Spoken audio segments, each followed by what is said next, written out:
Remember when you were 4 years old with your mom at the grocery store and you really wanted that bag of Skittles, and when she said no, you just sort of slipped it into your pocket? Well, in one state, you might want to just pay for it. I'm Chris Cave, and this is Ridonkulous TV. A couple in Indiana made a very serious error in judgment when they decided to sneak into a second movie without paying after watching the first movie at their local theater. Now, I'm calling this serious, even though it doesn't seem to you and I like it's that big of a deal, but apparently it was a big deal to two off-duty police officers who serve as security guards for the theater when they spotted the two exiting the movie and they could not produce ticket stubs.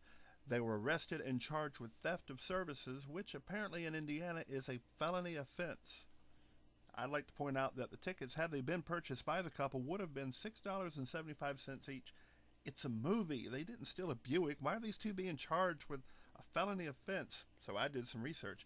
In most states, you're charged with a felony offense if you've broken one or more of the following laws: murder, rape, arson, assault, theft. Okay, fair enough. Theft is on the list. But $6.75, geez, could you not set the bar a little higher, Indiana? Well, according to the couple's attorney, chances are, through a plea bargain, the couple will not serve any prison time, but bear in mind that a felony conviction does mean loss of Second Amendment rights and loss of rights to vote. I have a feeling that at $6 threshold, there's very few registered voters bearing arms in the state of Indiana.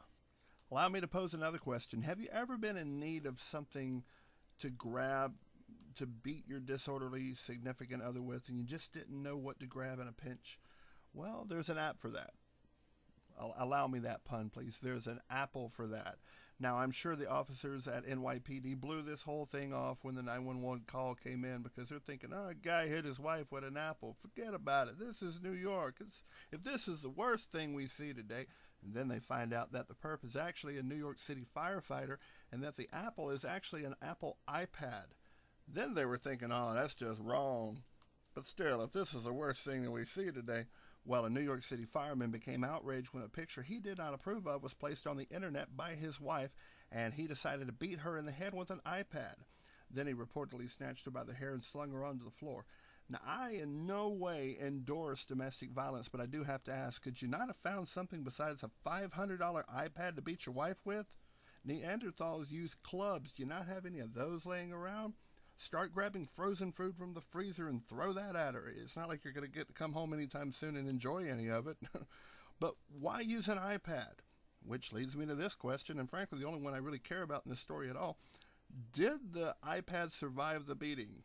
If not, sir, when you're released from jail, which is probably going to be soon because it's not like you snuck into a movie theater in Indiana, which is punishable by death. When you get out, sir, I would suggest encasing the next iPad in an OtterBox, or in a perfect world, control your temper, sir. You're a trained firefighter. Well, that's what I think. I want to know what you think. Is Indiana taking things a little too far by charging a couple with a felony offense all because they snuck in to see a zombie movie?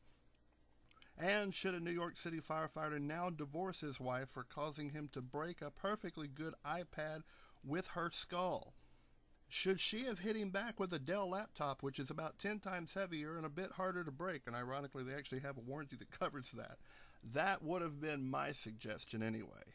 Leave your comments below. I do want to hear what you guys have to say about it. If you haven't already, be sure to subscribe to this channel. If you like the story, hit that thumbs up, please. Guys, be sure to follow us on our social media pages. All of the addresses are right there on the screen. And remember, you can come straight to the show by going to www.ridonkulous.tv. Guys, that does it for me. I'm Chris Cave. Have a happy today. Have a happy tomorrow. And when ridiculous just isn't enough, come watch Ridonkulous TV. And I will see you guys later.